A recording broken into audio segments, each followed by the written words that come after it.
So, this video that is being presented now, it is a supercut of episodes 1 through 10 and how they were presented. So, they'll be just like straight as they originally premiered, and however, like, say, the only difference is that before each episode, it'll be say, okay, this was this episode, and this is the next episode, and all that straightforwardness. So, hopefully you enjoy this. Let's get on with the video.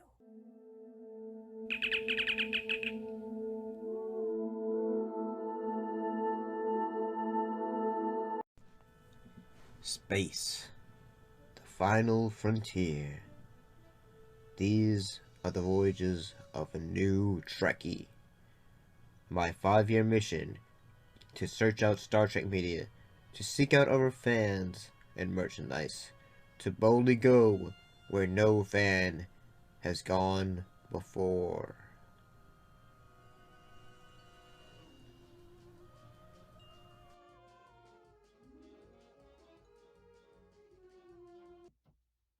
What just happened?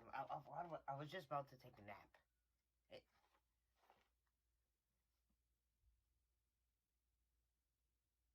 Well, looks like part of my hair went away after this build teleportation, and yeah. Well, unfortunately, I guess we're gonna go right ahead and discuss what this whole is about. Star Trek. Star Trek. Star Trek. And yes, we are indeed bringing it back. Star Trekking with a noob. Or my journey as a Star Trek noob, or yeah. Yeah, I recently did a show called Star Trek with a Noob, probably by now, a year ago.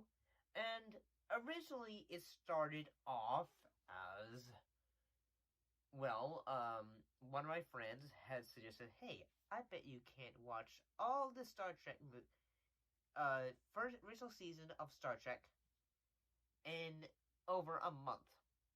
And I thought, sure, why not? I'll try it.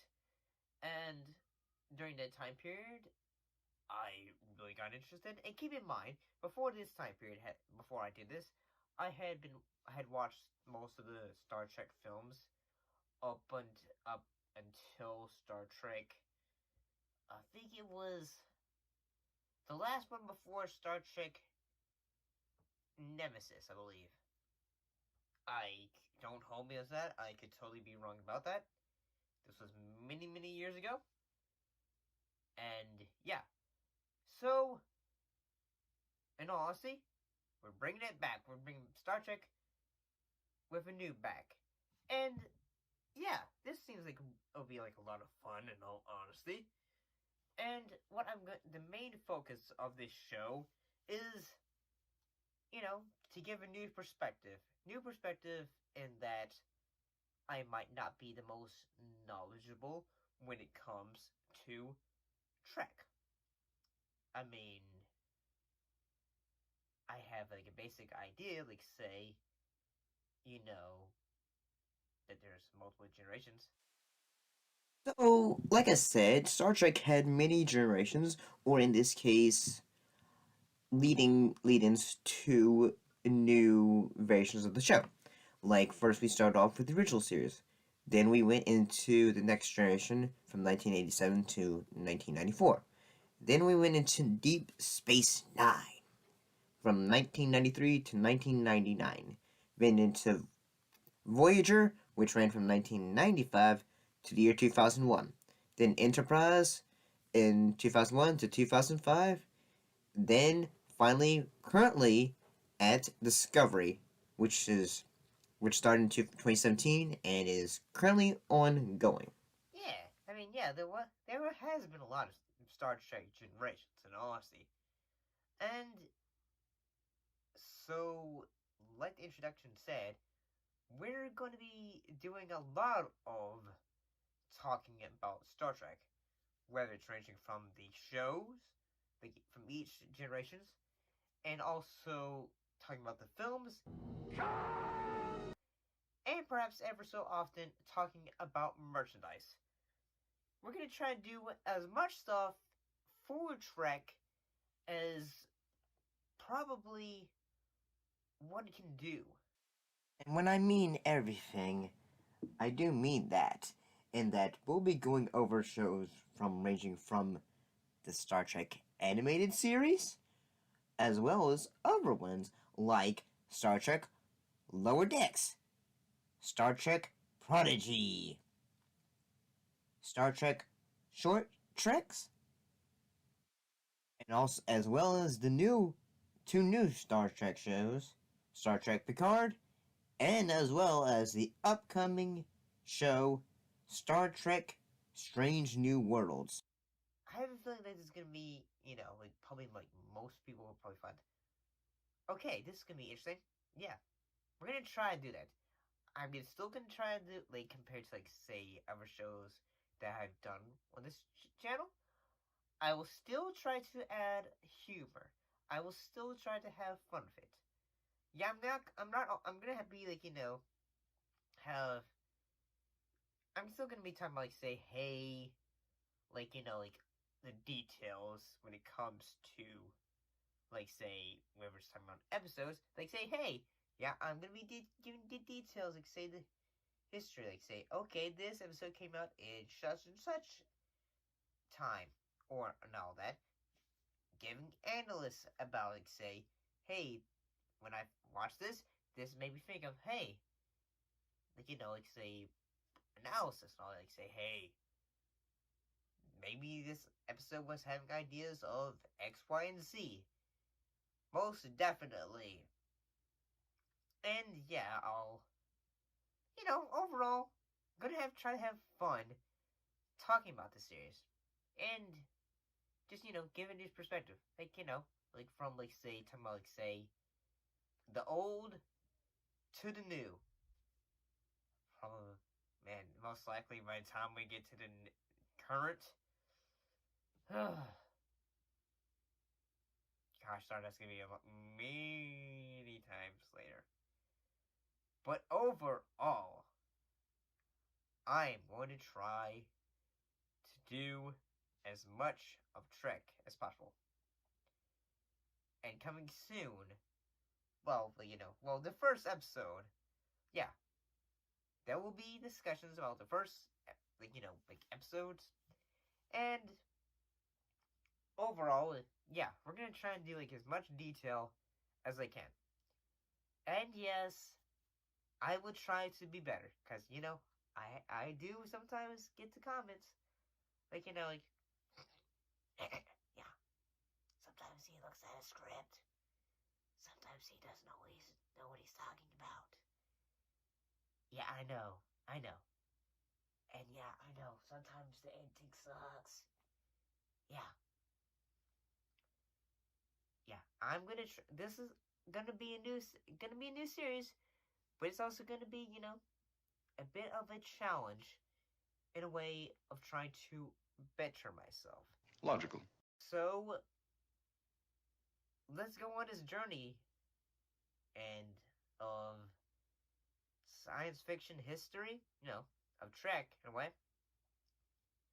Which is along with Star Wars and also Battlestar Galactica, and well, why Star Trek is still one of the most influential shows of our pop culture zeitgeist. So yeah, we're gonna do it all. So I'll see you relatively soon.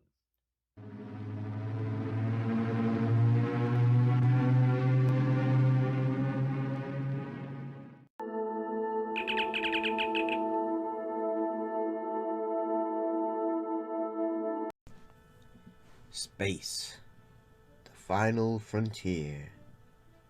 These are the voyages of a new Trekkie.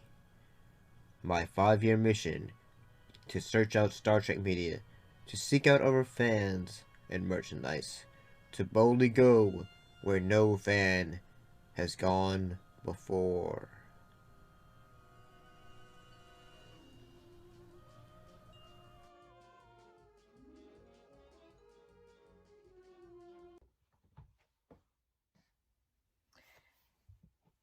Well, greetings and salutations and all that stuff. Before we get into this episode, today I'm going to be spotlighting a bit of my co-creator of this program in a segment I like to call Trek Corner. And let's take it away, Mr. Scott. Hi, I'm Scott King, co-creator of Journey with a New Trekkie. I wanted to introduce this new segment that we'll have in select episodes called Trek Corner. This is where I will show you a Trek item before we begin today's episode. The first one in this introduction of Trek Corner, this is a 1990 release of Star Trek the Animated Series, or as they call it on this, The Animated Adventures of Gene Roddenberry's Star Trek, which it was known as that.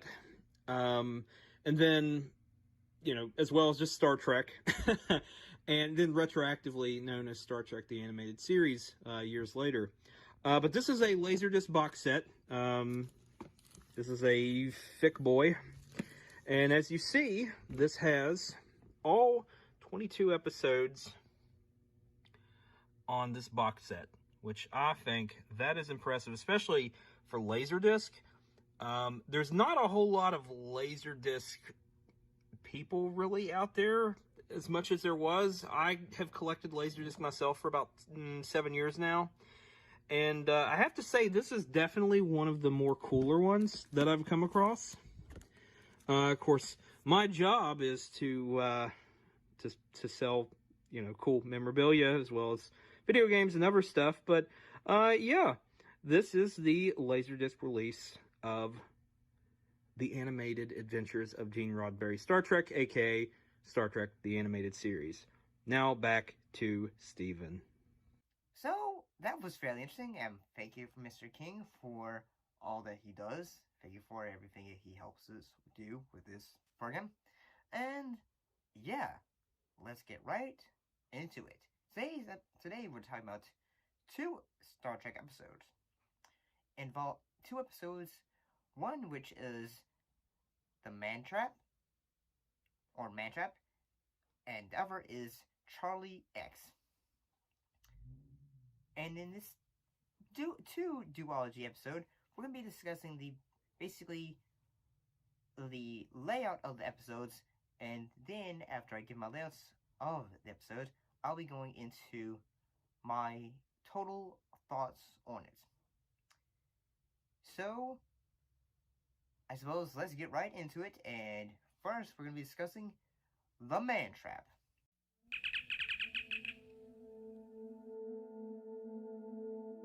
So, in the Man Trap, basically the crew of the Enterprise, and in this case, are going on a planet so that they can do a bit of medical research on a husband and wife on a planet so that they can basically get to them resources that they are needing.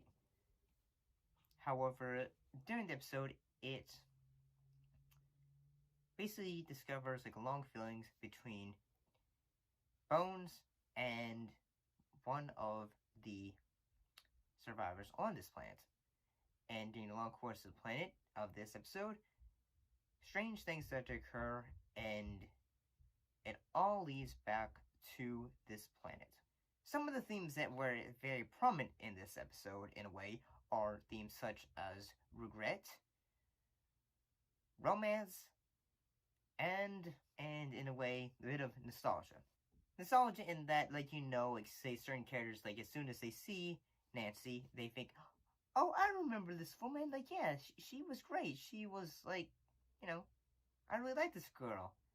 And that the character Nancy, she takes the form of, women or other individuals that others might have feelings for, so that she can use, they can, that bit of, like, say,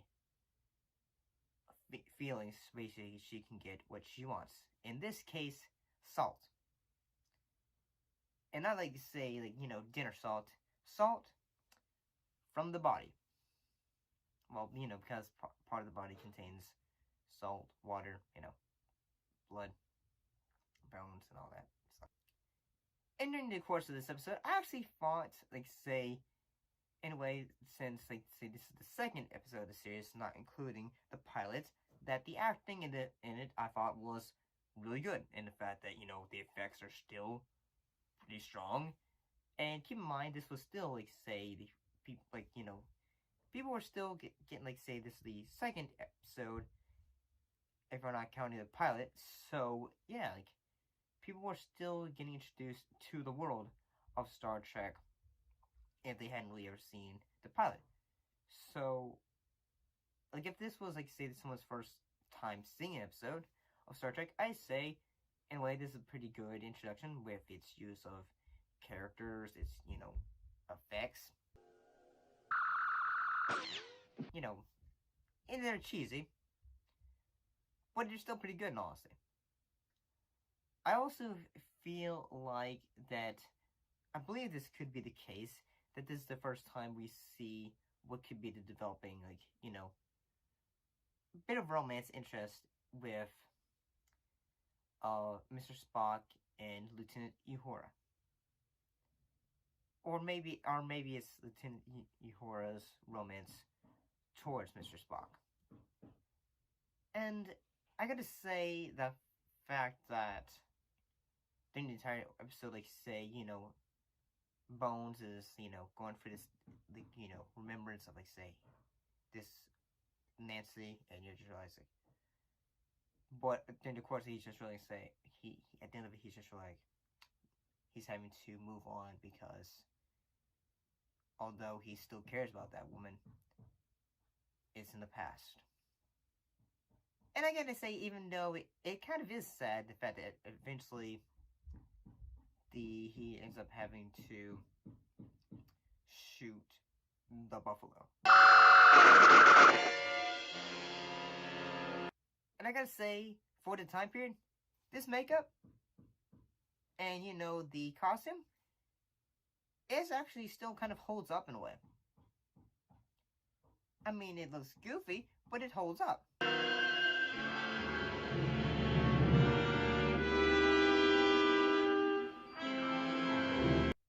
But, I mean, what can I say? I think this episode, for, like, the Man Trap, is actually a fairly decent episode of Star Trek, even though it's, like, say, the second episode.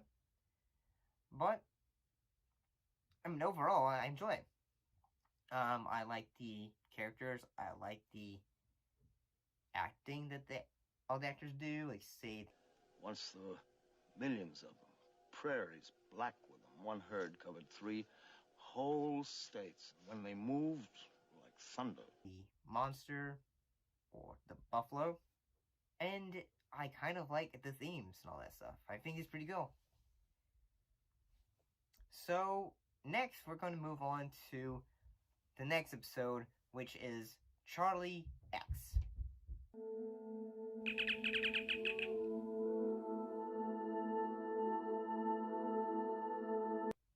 So, one of the themes of Charlie X, I feel, is that, like, say, it could be abandonment, abuse. Well, in the ending of the episode, Charlie is he's saying, please, I want to stay.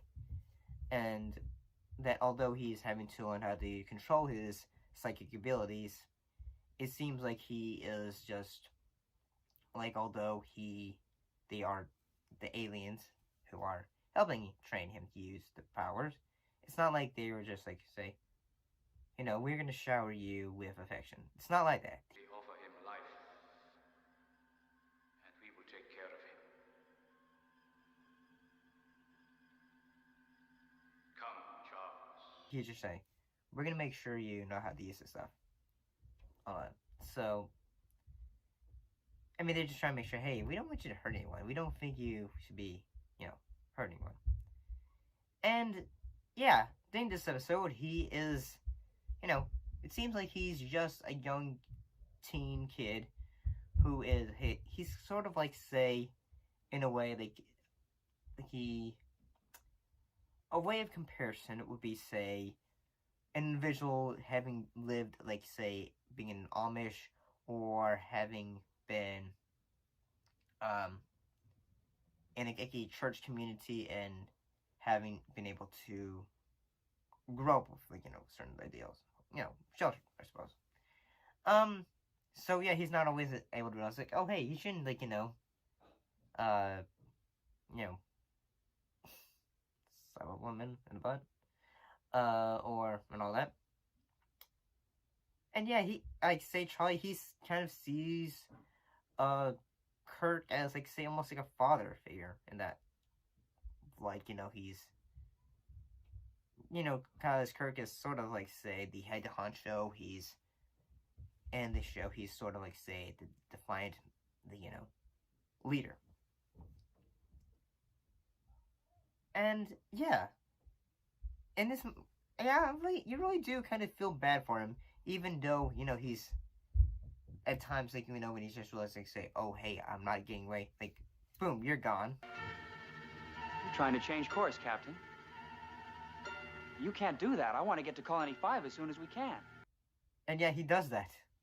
He's just able to, like, say, oh, you're making fun of me? Don't laugh at me!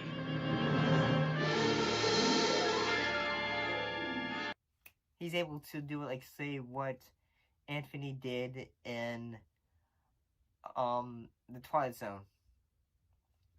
So, yeah, I mean, I think the acting is pretty good in this episode as well. I think this acting is strong, in honesty. I mean, the episode it's not like, say, the episode has a bit more of a horror feel to, like, say, the previous episode, but it still has, an interesting vibe to it, in honesty.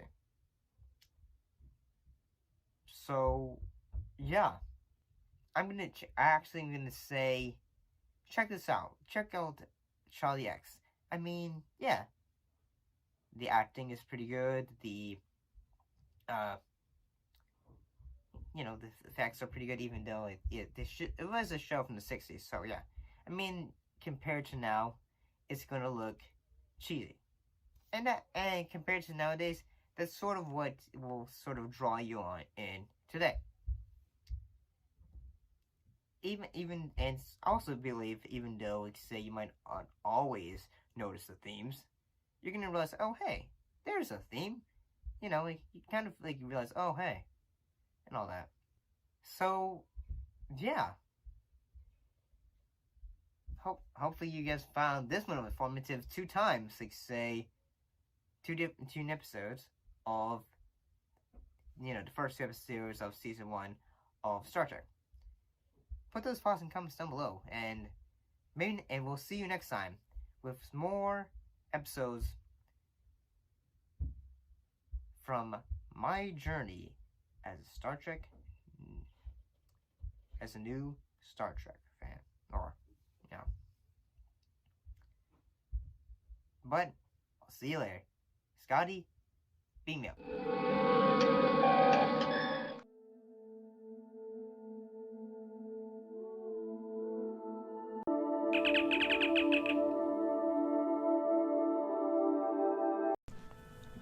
Space, the final frontier. These are the voyages of a new Trekkie. My 5-year mission to search out Star Trek media, to seek out our fans and merchandise, to boldly go where no fan has gone before.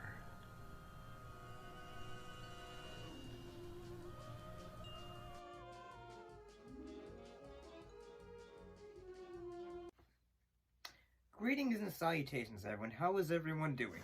So, with it still being Black History Month, and with this starting this new show, involving Star Trek, we decided to marry the two together and talk about a topic that was, in this case, being about the time Nichelle Nichols met Dr. King and how a discussion with him led her to continue her role in Star Trek. Now, after like the first season of Star Trek, it was like 1967. Nichols had been offered a role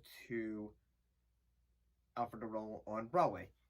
She came from a musical theater background, so I guess a musical theater actor that would be very appealing to do, And Gene Roddenberry, he just kind of said, okay, I'll take your resignation, but take the weekend off and and see if you still feel like that. So the story goes, as she went through the weekend, she ended up going to a NAACP Foundation meeting, and along during that time period, she ended up meeting a Star Trek fan. And in this case, during the time you'd think, oh hey, just a Star Trek fan, However, in this case, it was Dr. King. One thing that he had told her was that Star Trek was the only show that he and his wife allowed their daughters to stay up late to watch, because Star Trek would air late at night. And he would say, oh, come. So he said some.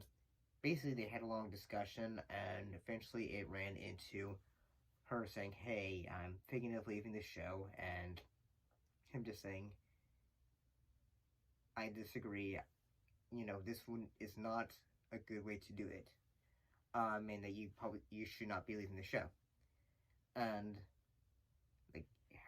him basically saying, "Hey, this role is more important than you think it is," and in a way saying your role isn't a black role, and it's not like a female role either. It's an equal role, and that in the time period, in television, there was not a lot of TV shows where a black woman had a lead in a show where she had a position of leadership, the program or the show. So yeah, that was a bit different. Anyway, yeah. So next time when she went back to the office of CBS, went back to see Gene Roddenberry and decided to come back to do the show. And she did continue to do the show for many more years, including lending her voice to the Star Trek animated series and the Star Trek motion picture films as well. And she had the first interracial kiss on television as well. And in all honesty, I love the way she words her interaction with Dr. King. So I will go ahead and present that. I turn, and instead of fan, there's this face the world knows with this beautiful smile on it. And I remember thinking, whoever that fan is going to have to wait, because Dr. King, Dr. Martin Luther King, my leader, is walking toward me, not 10 feet away, with a beautiful smile on his face. And then this man says, "Yes, Miss Nichols, I am that fan. I am your best fan, your greatest fan. And my family are your greatest fans. As a matter of fact, this is the only show on television that my wife, Coretta, and I will allow our little children to watch, to stay up and watch, because it's on past their bedtime. And I said, which was all that I was able to say, my mouth just opened and closed. He said, "We admire you greatly, you know." And he said some more things, and the manner in which you've created this role has dignity and so forth. And he said, you know, and before he said, I said, Dr. King, thank you so much. And then I got the courage to say, and I really am going to miss my co-stars. And he said, what do you mean? Dead serious. What are you talking about? I said, well, I've had an off. He said, you cannot. And I said, well, I'm going to leave Star Trek because I'm going to say have an offer to star in I never got that far. I said, well, I'm leaving Star Trek. He said, you cannot. You cannot.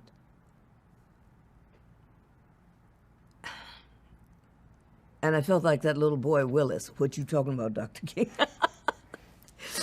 But you know I didn't say that, no.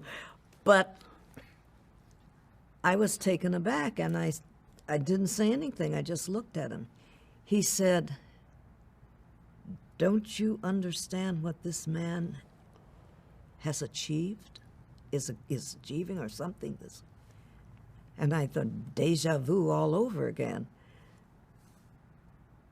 I just looked at him. He said, for the first time on television, we will be seen as we should be seen every day, as intelligent, quality, beautiful people who can sing, dance, but who can go into space, who can be lawyers, who can be teachers, who can be professors, who are in this day, and yet you don't see it on television until now.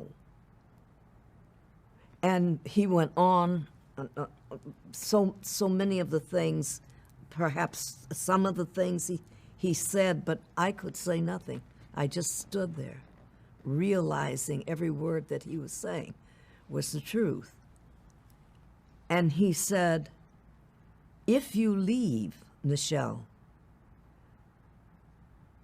Gene Roddenberry has opened a door for the world to see us. If you leave, that door can be closed, because you see, your role is not a black role, and it's not a female role.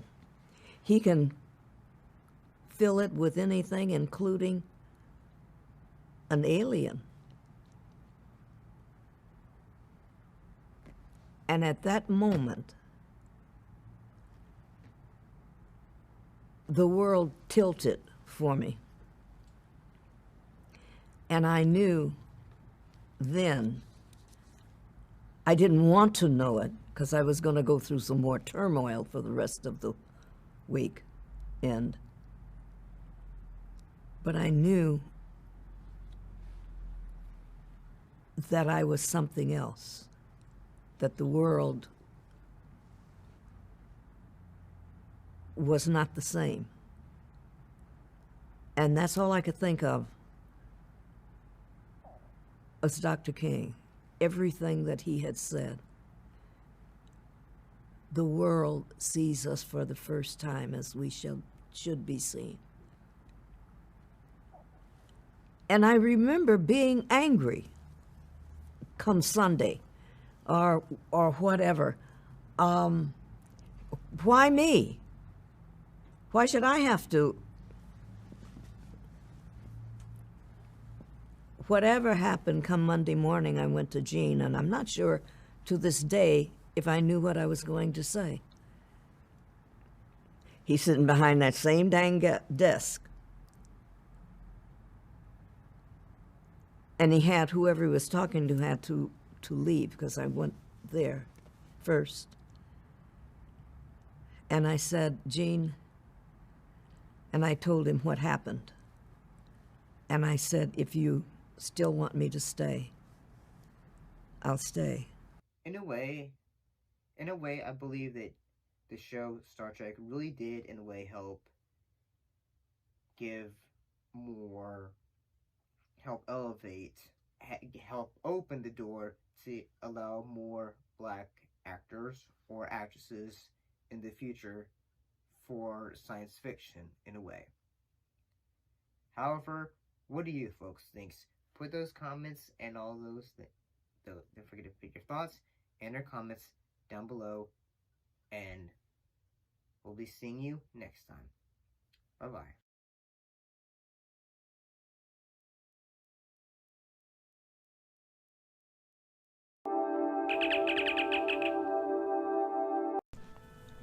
Space, the final frontier. These are the voyages of a new Trekkie. My 5-year mission to search out Star Trek media, to seek out our fans and merchandise, to boldly go where no fan has gone before.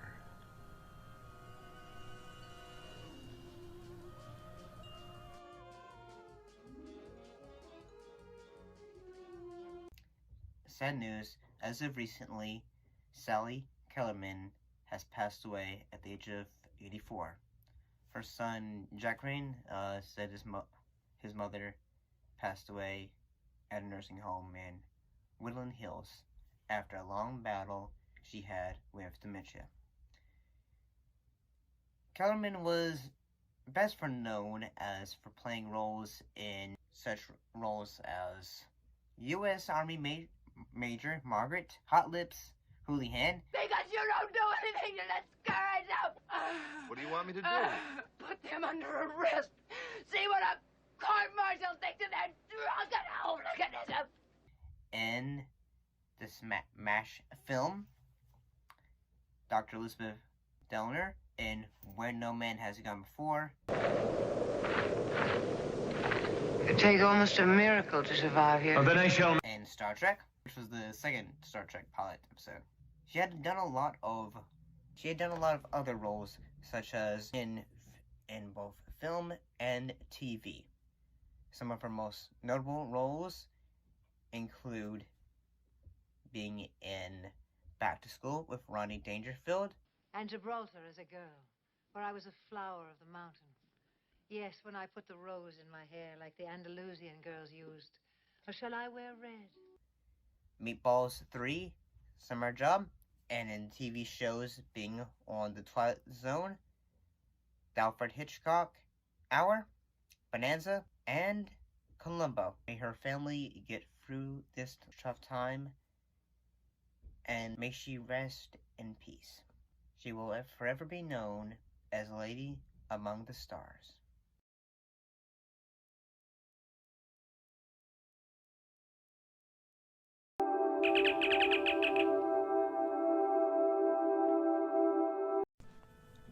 Space, the final frontier.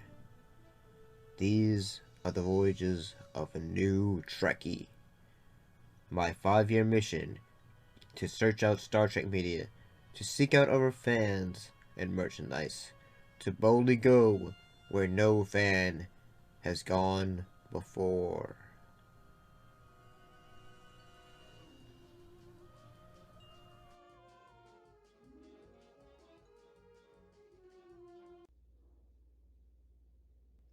And you're probably wondering, why do you have this film reel? Wait. Oh yeah. This is empty. Well, today's cast time out a Paramount Pictures film, and in this case, since this is a show about Star Trek,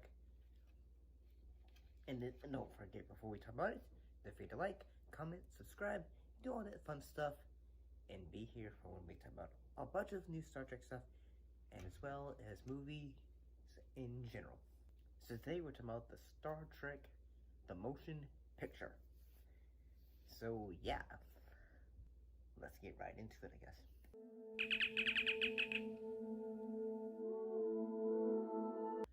So most of the the majority of the television cast from the show return in their roles.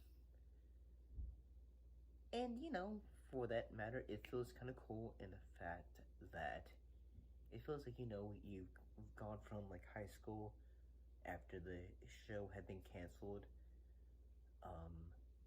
7 years ago, and then you're going back to seeing everyone like in college and all that after like graduation. So we have two new actors who are new to the franchise. In this case, actress Perseus Kambata as Ilya, the Delton navigator of the Enterprise, and Steve Collins as Willard Decker, the new captain of the Enterprise in the beginning. The one thing that I really like about this film is the fact that, well, a composer that I really like and love, Jerry Goldsmith. He returns to the branch. Well, he composed the film. He didn't return because this is the first Star Trek film. So, what was the story of Star Trek the Motion Picture about? Well, in the film, a mysterious and powerful, like, alien cloud known as Verger. It comes and starts to approach Earth, and everyone's like, what is it? It's starting to destroy everything. We need to figure out what it is. So, Admiral James T. Kirk, he comes back, and it comes back onto the Enterprise because, well, it's my old ship, so, yeah. And then he decides to say, okay, I'm going to take charge of this. I'm going to get charge of this mission. An alien object of unbelievable destructive power is less than 3 days away from this planet. The only starship in interception range is the Enterprise. Ready or not, she launches in 12 hours. And figure out what is the origins of this alien. A lot of critics, probably at the time, and, well, probably thought, okay, the effects are great. They really are. But in all honesty, it feels like even though that, like, the effects are cool and, they make the film look massive in its own right, especially with the shots of the Enterprise, so that really helps it.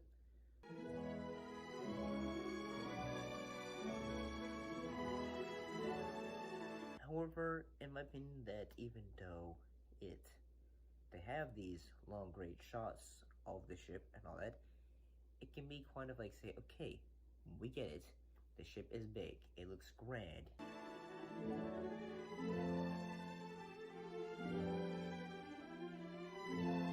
You have this big budget of, you had a big budget of $44 million. That's great.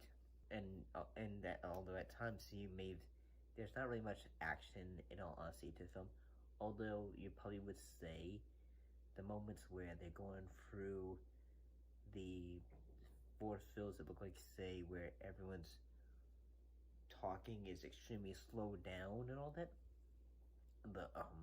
all that stuff, compared to the show, yeah, there's not much action in it, so yeah, it's a lot of a slower film. So, yeah, like, yeah, even though even though it had, like, big box office results of $135 million, Paramount thought,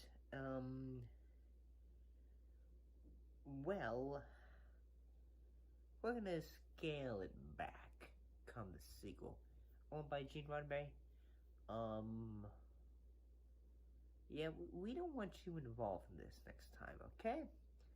We love the fact that you created this show and all this stuff, but yeah, we're gonna let you do something else, okay?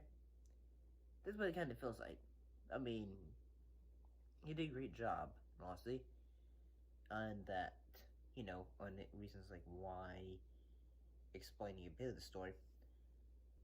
I mean, I will say that I like the fact of the, reveal of what the ship is, and the fact it's just coming back to Earth to say, hey, we got knowledge for you. And Decker fulfills his purpose, along with Ilya, to become two life forces that are going to go and give knowledge to the humans. And it makes me kind of, even though I haven't checked out yet, it makes me kind of excited about checking out Voyager and how it connected to, the original first run of the show. Because, Star Trek canon-wise is pretty big. And one of the reasons why is, from like what understanding, it's the reason why Star Trek: The Motion Picture actually ended up happening was because science fiction films at the time were becoming profitable, and good old Paramount Pictures, they thought, well, and CBS, we thought, ooh, we got Star Trek. Let's make a film about that. And yeah, so I guess that's what happened, and they did all that. However, do I really enjoy the film? And honestly, I think the I like the aspects of, the voyage, and honestly, I think that's pretty cool. The concept of, trying to find the ship that is headed straight towards Earth is pretty cool, honestly. But I still feel like it would have been cool to, like, say, hey, what if there was an opposing ship that would have gone to try to destroy the Force, because I think this Force thing is this whole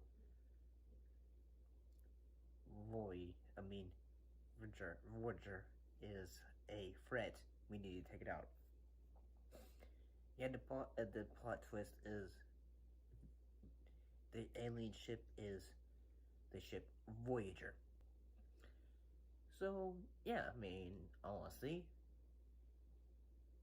I will say, even though I found the film can be quite slow, I still think the acting's pretty good, and honestly.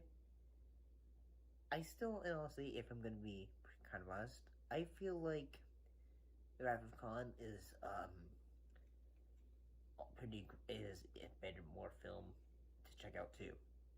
But what do you guys think? What are your thoughts on Star Trek: The Motion Picture? Put your thoughts in comments down below and let me know. And as always, if you're watching, and I'll see you next time.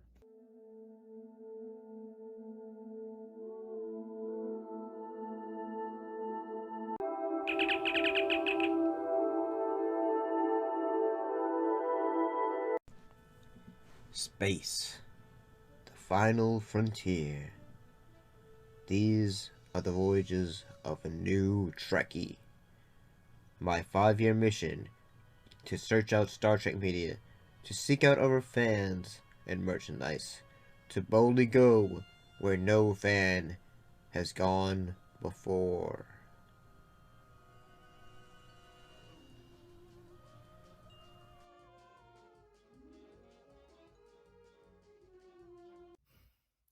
Greetings and salutations. So, hopefully everyone's having a good day. Hopefully everyone's being safe and careful with all the things that are going on in the world. One thing that isn't very important in life is one's mental health. And one person, I believe, who knew that very well was actor James Doohan. Also, and into the Star Trek community, or Scotty, or Montgomery Scott. And in all honesty, like a lot of actors in Star Trek, one thing that led to another is that, like a lot of actors in Star Trek, he would get fan letters. And one of the fan letters he would got was, from his point of view, he thought of was seen as a suicide letter.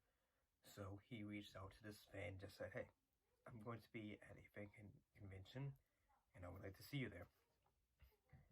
And so this fan came and, you know, he got to talk to this fan and thought, yeah, this young girl this fan really has signs of suicide. And so one thing he did was he talked to her like a friend. He just said a bunch of nice things to her, and ever so often they would make contact and all that stuff, and at conventions for quite a long time. But from what he has said is that several years later, he had not heard from anything from her, but he had heard that he had gotten a letter from her saying how she wanted to thank him, and the fact that she got her degree in electrical engineering. And from what he has said, that was like every time he has told the story, that had always made him cry. And I gotta say that it's really kind of a beautiful story. The fact that, you know, he took the time to be able to help this fan. And honestly, I think that's really kind of beautiful. And in honesty, if everyone needs help, anyone need, you know,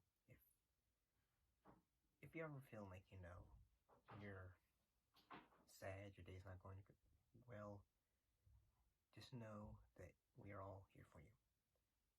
You are loved. If you ever need like a bit of joy or anything like that, just let us know. I'm going to try to bring that bit of light. I'm going to try and do that for the viewers in general. Thank you for watching, and I'll see you next time.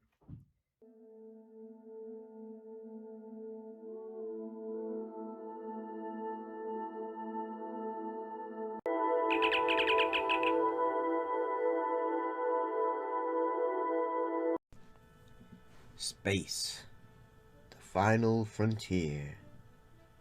These are the voyages of a new Trekkie. My 5-year mission to search out Star Trek media, to seek out our fans and merchandise, to boldly go where no fan has gone before.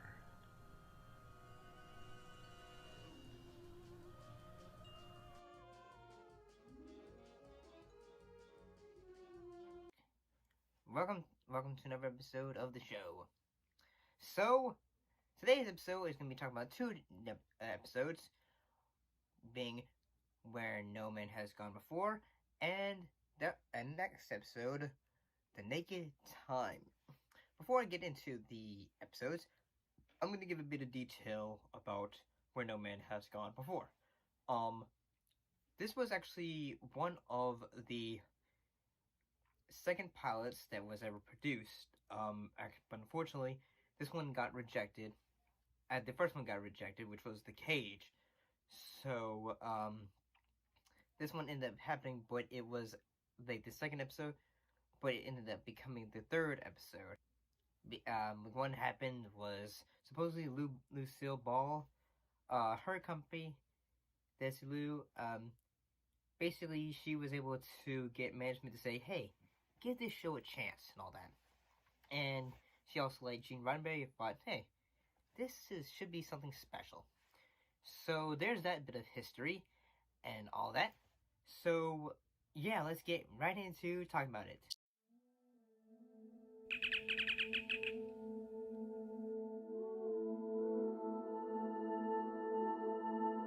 Some of the cast members that are in the episode are Gary Lockwood as Lieutenant Commander Gary Mitchell, and Sally Kellerman as Dr. Elizabeth Dare.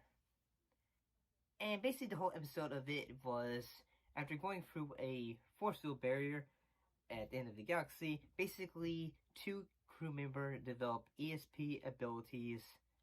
One of them slightly starts to go a little bit, slightly become mad. You better check the starboard impulse packs. Those points have about decayed to lead. Oh, yeah, sure, Mitch. I'm not joking, Lee.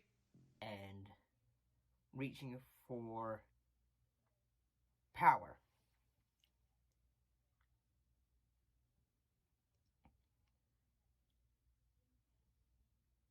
What would you do in my place? Probably just what Mr. Spock is thinking now. Kill me. Well, you can. So, one thing that is apparent, like, say, even though like, this is the 3rd episode, but production-wise, it's the 2nd film episode, you can actually tell that this is, like, an early development because the makeup for Leonard Nimoy as Spock is a little bit cruder, and that it doesn't, like, look like it has been perfected yet.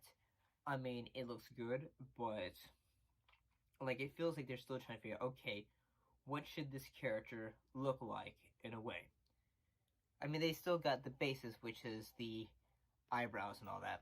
And I think some of the, like, the high points of the episode is Kirk's friendship with Gary Mitchell, and the fact that, you know, he's slowly changing who he is from the abilities that he has gained.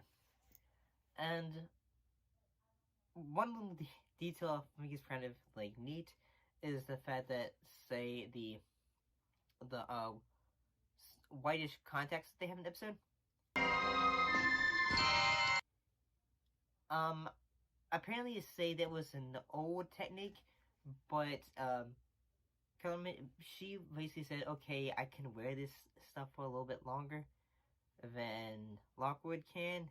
And yeah, he really particularly, he was not a fan of it.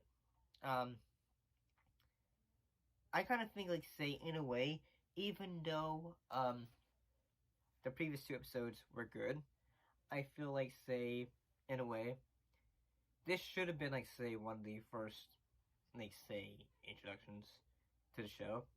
Although they in a way, I feel like, say, the episode should have been, like, waited a little bit longer, because, like, for the makeup wise, just to, like, say, okay, continuity in a way, instead of, like, say, okay, here's the man trap, and they'll, like, say, oh, hey, wow, Spock looks totally different, and all that.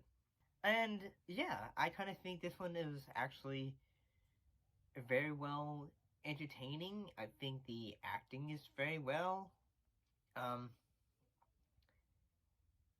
In all honesty, I actually really like it. I think it's pretty fun. I like, say, the actors. I think Lockwood does a great job as a man who suddenly in the past just slowly loses what he was and starts to gain a bit of a, you know, drive for power, and, you know, is wanting to keep it in a way. So, I mean, overall, I think it's entertaining. I also kind of think, like, say, this was a great show of acting prowess for Kellerman as well. Oh, and one little bit of detail is, like, say that the episode gets its name from, like, one of the final phrases in the opening of the show. So, moving on, we're going to move on to the next episode.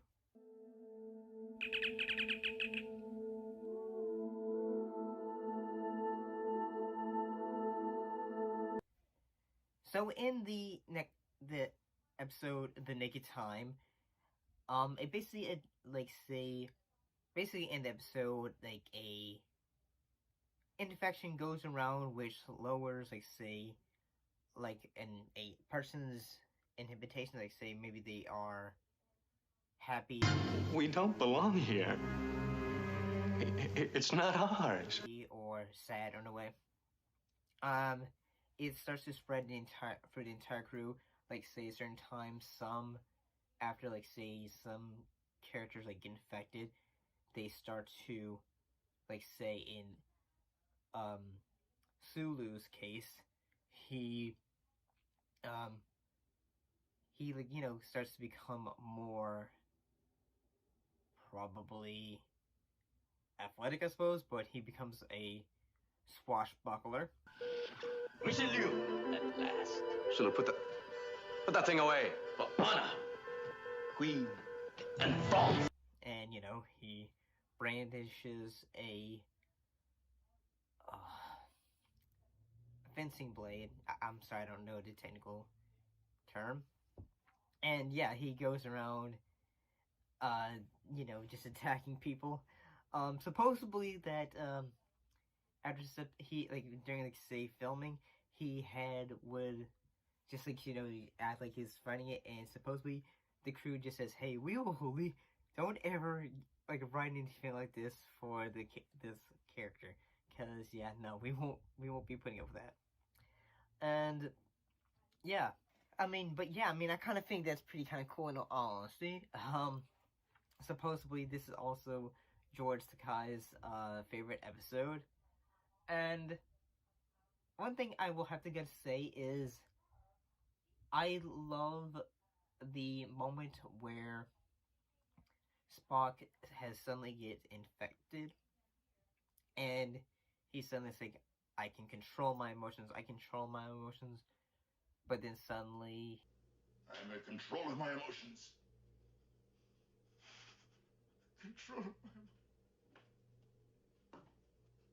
He can't, and then he breaks down and just realizes, like, say, like, his family and all that, which I think is really good. The acting in that sequence is great, and I kind of like the fact that, you know, supposedly it was all done in one take, which is pretty cool and shows the acting powers that Miss Leonard Nimoy had.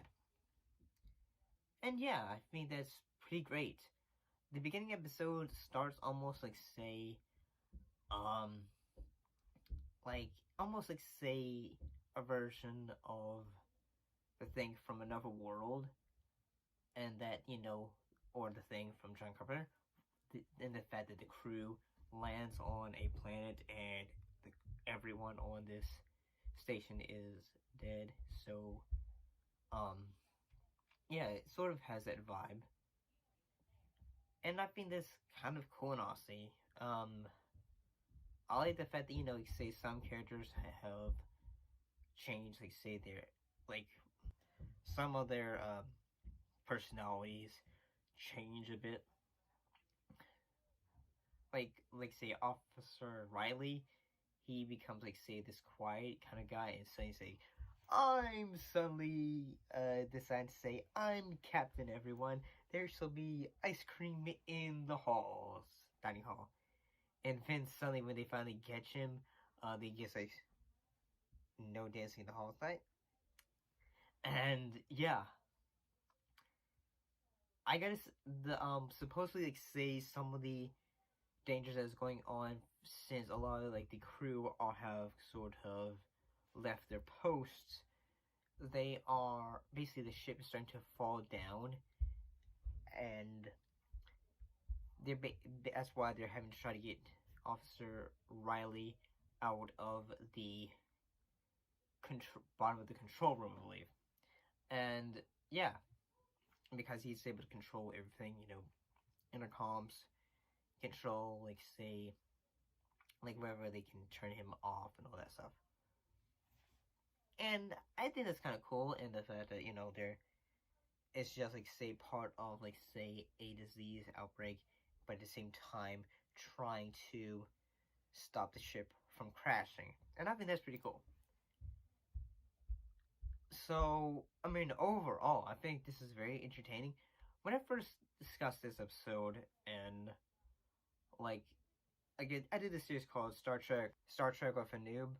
I recently had said that I thought this episode had a bit of humor to it, which it does, but at the same time, it made me think, yeah, this episode has a bit of more character personality, and the fact they say some characters, like say Spock, in this case, shows his more human side, whereas in previous episodes he was more of, like say the logical, like say quiet, um, basically just trying to say reserved individual, and then suddenly we see this shift and change. So yeah, this episode had a bit of character development for some characters, and I think that's really great in science fiction. I'll say. So I mean, overall, I gotta say, this was a great episode, 2 episodes of Star Trek. But what do you guys think? And I'll say, put those thoughts and those comments down below, and I'll see you next time. Bye bye.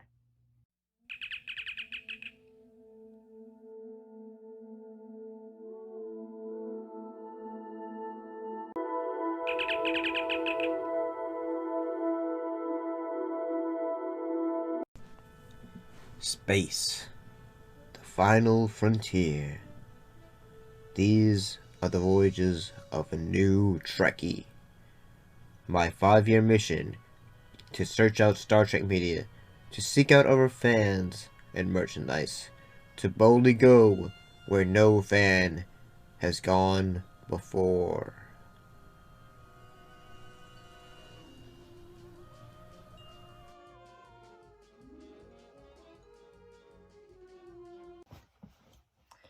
So, greetings and salutations. We're back to talk about another bit of history in, well, cast of members from Star Trek, and how, well, they influenced fans, or how in other cases they helped save productions.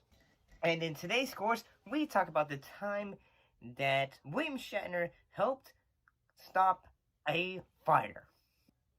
So back in this little detail, this will happen on August 25th, 1983, on the 9th day of filming for Star Trek 3, The Search for Spock, which was directed by Leonard Nimoy. Well, the day began normally, and, like, normally, say everyone's going to work and all that stuff. Everyone's doing what they need to in their departments. But about at 4:02 p.m. after that evening, smoke started to appear. Smoke started to appear around New York Street. A lot of, like, say, on that street, films such as Going My Way and The Bell of St. Mary's have been filmed. There was apparently actually a 90-foot high flame of fire. And it was going from film to set to set, destroying what it could. So the only film that was currently in production at that time, like we just established, was Star Trek 3. It was held, like, some of the film was on stage 15. It was currently filming for the Vulcan set. And that set apparently was very hot. And so yeah, like, well, because in some films that say can be very hot because of the use of the large lighting equipment that they usually do.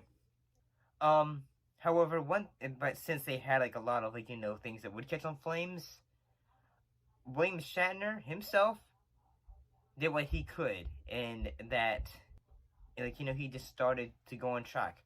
One reason why was the fact that he was, trying to make sure that everything could be saved. Plus, because, he also had another side acting besides just Star Trek, so he wanted to make sure he could also still. Because, if something stopped this film, production would be delayed, and as well as, he would be delayed for his other jobs as well. So, like, which was another job he was doing was Officer T.J. Hooker. And basically, yeah, he and other cast members were able to stop this fire in a way.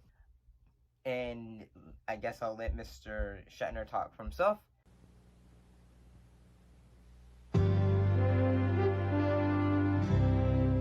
A piece of Hollywood history was lost tonight when a major fire broke out at the old Paramount studio lot in the heart of Hollywood. Judd Rose reports from Los Angeles. Well, how do we get around? We go down around the street. Well, tell me how. It had once been home to the likes of Cecil B. DeMille, and for a time, the fire that raced through Paramount Pictures looked like a DeMille spectacular. Flames roared through the wood sets, many decades old, creating what one firefighter described as a beach party bonfire. 2 giant stages were damaged, as well as the studio's New York and Boston streets, site of such films as Chinatown, Marathon Man, and The Godfather. Only one film was in production when the fire hit, the latest Star Trek sequel. Actor William Shatner helped fight flames that almost destroyed the film's set. The fire was just starting on the wall. We were 30 seconds away from losing it. And we helped put it out here while they arrived. And when they came, they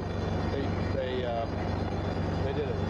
For a while, the fire threatened to spill over into a cemetery in back of the studio. Several spot fires erupted at Hollywood Memorial Park, final resting place of such stars as Rudolph Valentino, once himself a Paramount star, as well as Tyrone Power and Columbia mogul Harry Cohn. No one knows yet what sparked the fire, which caused millions of dollars in damage, but no serious injuries. Paramount Pictures used to bill itself as the only show in town, and for a time today, it was. Judd Rose for Nightline in Hollywood.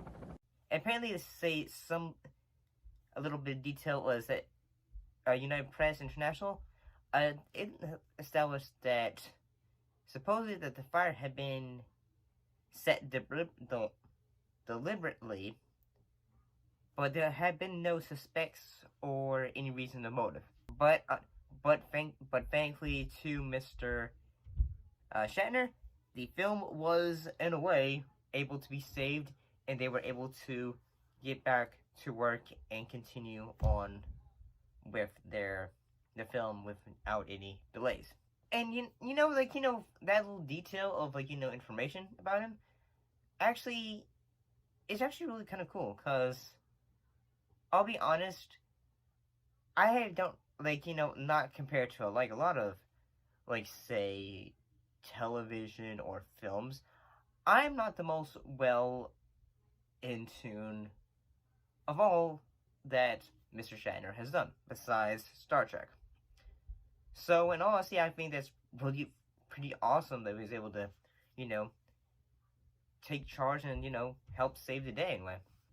So, but what do you guys think about the story? Do you think the story's awesome? I think it's pretty cool. Put those thoughts in comments down below, let me know, and as always, thank you for watching, and we'll see you next time. Bye-bye.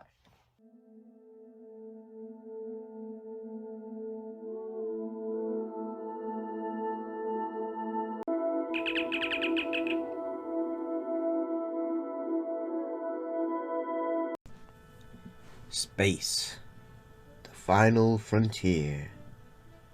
These are the voyages of a new Trekkie. My 5-year mission to search out Star Trek media, to seek out other fans and merchandise, to boldly go where no fan has gone before.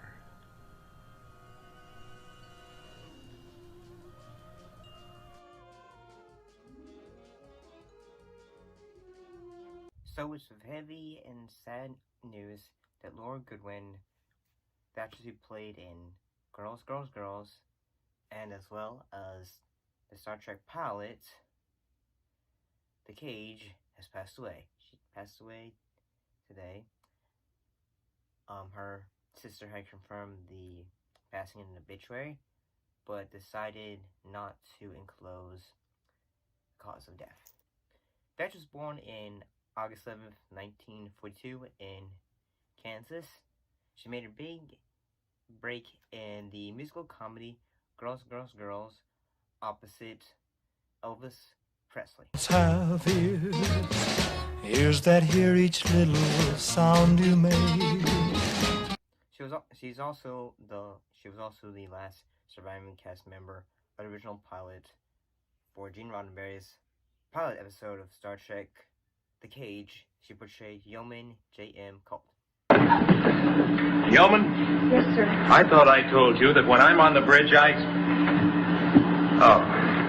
Oh, yes, the reports. Thank you. Jeffrey Hunter, Captain Pike, and Leonard Nimoy as Captain Spock. Although the episode was scratched, which the footage that was used in the Star Trek episode The Menagerie. Although that episode wasn't fully released on VHS until 1986.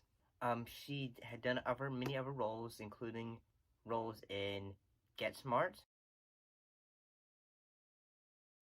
The Beverly Hillbillies, and Manic. And she also did other films such as Stage to Thunder, Law of the Lawless, and The Glory Guys.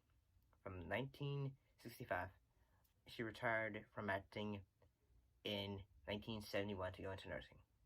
By her sister, Scott, who lives in Bellingham, Washington, and a multitude of other friends as well from around the world. Hopefully her family and friends are able to get through this in their time of need. Thank you for watching, and we'll see you next time. Bye-bye.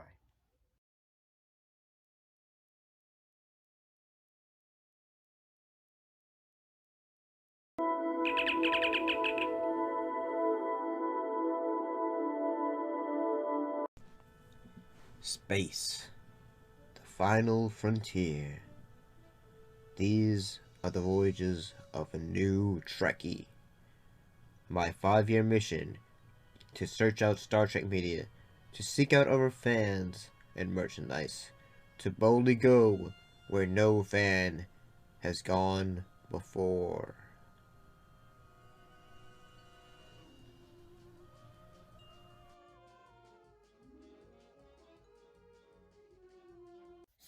So before we get into today's episode, I'm going to take it away to the creator and / co-creator of the show, Mr. Scott, for another episode of Trek Corner. Enjoy. Hi everyone, this is Scott King, co-creator of this little program, and we are back for another installment of Trek Corner. This here is a collective plate. Now, if you're familiar with Star Trek, there is a slew of collector's plates, especially from the Hamilton collection. Actually, I think it was fully the Hamilton collection that did all of these collector's plates in the from the 80s throughout the 90s. This one is the 1991 25th anniversary Spock collector's plate. As you see, finely detailed, beautiful artwork featuring Leonard Nimoy as everyone's favorite Vulcan, Spock. And I think it's just wonderful. I think that the Hamilton collection, they had a lot of awesome collectibles over the years, especially Star Trek items. And this is just one of the many beautiful items that they released. Now back to Steven. So we're back, and today we're talking about the Star Trek film that changed everything in a way. With Star Trek II, The Wrath of Khan.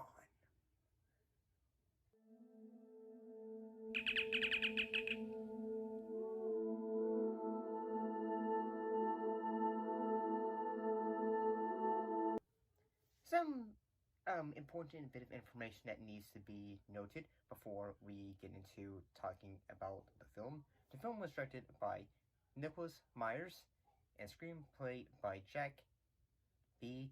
Swartz. And the music was done by James Horner. So basically the whole story of The Wrath of Khan, if you do not already know, basically the crew of the Enterprise of Admiral James Kirk, they end up facing off and having the return of Khan Noon Singh, played by Ricardo Montalban. And he first originally appeared in the Star Trek episode Space Seed from 1967. And in a way, the story actually has the return of Khan after 15 years. And incidentally, the film, if you do the math, is 15 years after Space Seed originally aired. So that, in a way, is pretty cool too. So one of the MacGuffins is in the film that Khan is trying to get is the Genesis. What Nintendo? And not the Sega Genesis in this case. Genesis is a device that terraforms a planet so that things can, be given a new way of life in a way. Some of the new characters that are in the film include Bibi Besh as Carol Marcus, the lead scientist in the film for Project Genesis, and also the past lover of Kirk, and also the mother of Kirk's son, Merritt Bertrick as David Marcus as the Genesis scientist, and also Kirk's son. And also Paul Winfred as Clark Terrell, the captain of the Reliant, and Christy Alley as Savick, Spock's protege in the film, and basically she's training to be, lead the Enterprise in a way. She's sort of like Spock in the fact, she's by the numbers. So now that we've got all of that laid out for us, let's dive right into thoughts on the film. Overall, I feel like Star Trek The Wrath of Khan is a superior film to Star Trek The Motion Picture, and that this is the film that should have started first. But in a way, we can't really say that, because if the Star Trek Motion Picture hadn't happened, then they wouldn't have figured, okay, what didn't work there, we need to try again. So yeah.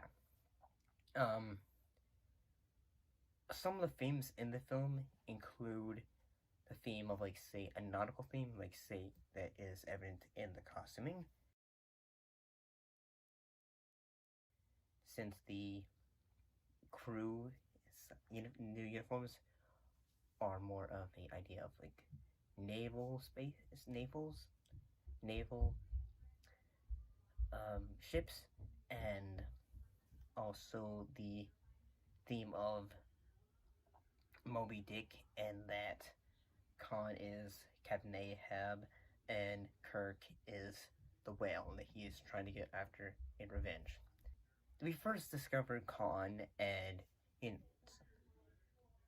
on Century Alpha 5. They're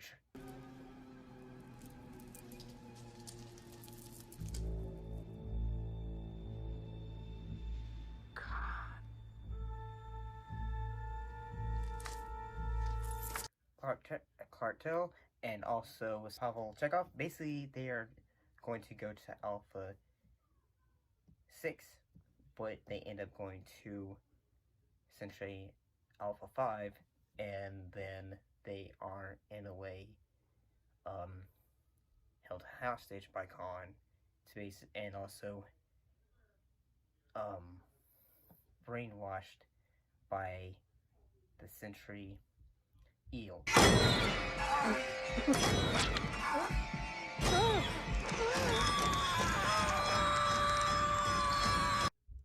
Good luck getting that out of your nightmares tonight. Yeah, that little creature thing is just kind of creepy. Yeah. Yeah. I compared to this film, I think the effects are, instead using all of your budget on effects, I feel it's more toned down in the fact that space battles are there.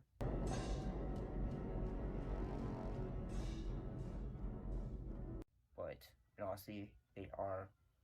This is more of a character-based study, and that, you know, Kirk is getting older. He's trying to realize, I say, you know, he's getting older. He's having these glasses now. He's realizing, maybe I want to relive the. Maybe it's just I need to pack up and either get one more glory ride in. And unfortunately, that's when Khan comes back and he just really say, you know, the past is kind of dangerous.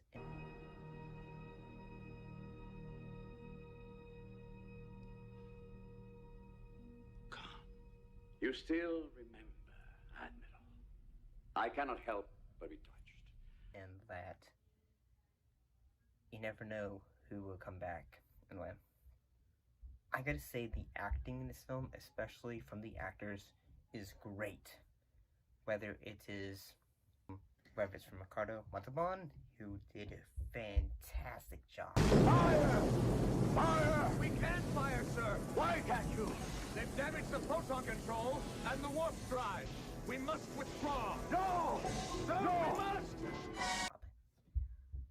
And I think Shatner did a great job acting-wise as well, because, you know, he was given a lot to work with.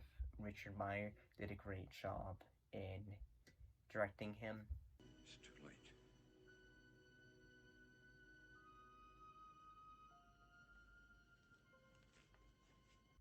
Also, Richard Meyer had not really seen Star Trek before he was given the job of this film.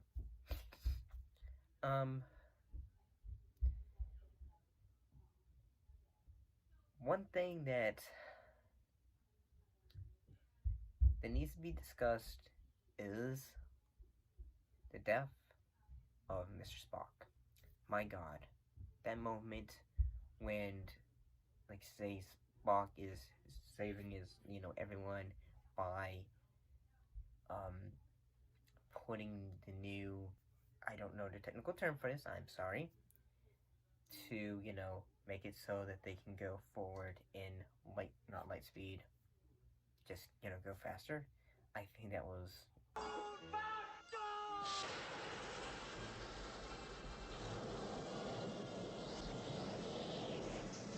you know,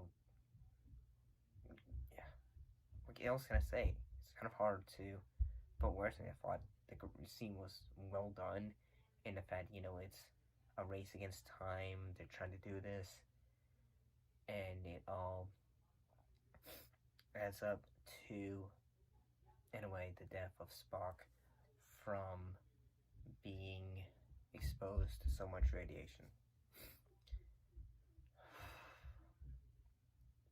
And I guess say the moment where Kirk and Spock are at each other's, you know, the glass of the other room. The needs of the many outweigh the needs of the few. or the one. And just having their conversation. And always shall be your friend.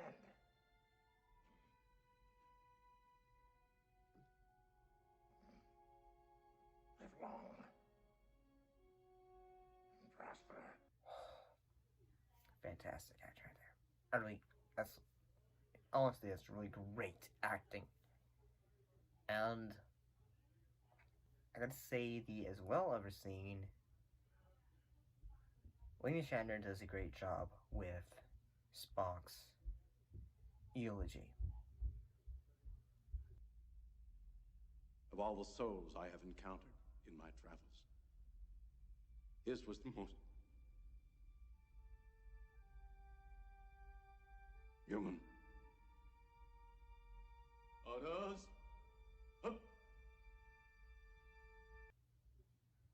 I mean, overall, I could say this film not only changed the direction that Trek would go in for the film franchise is just superb overall. And I mean, yeah, I think this film is just a grand piece of filmmaking in a way.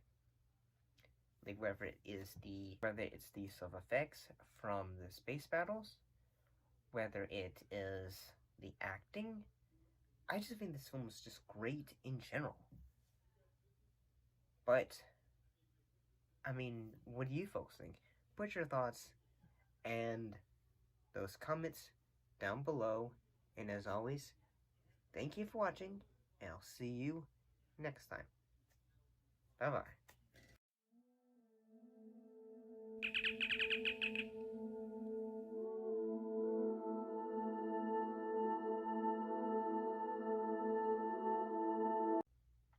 Thank you for watching. We'll see you next time.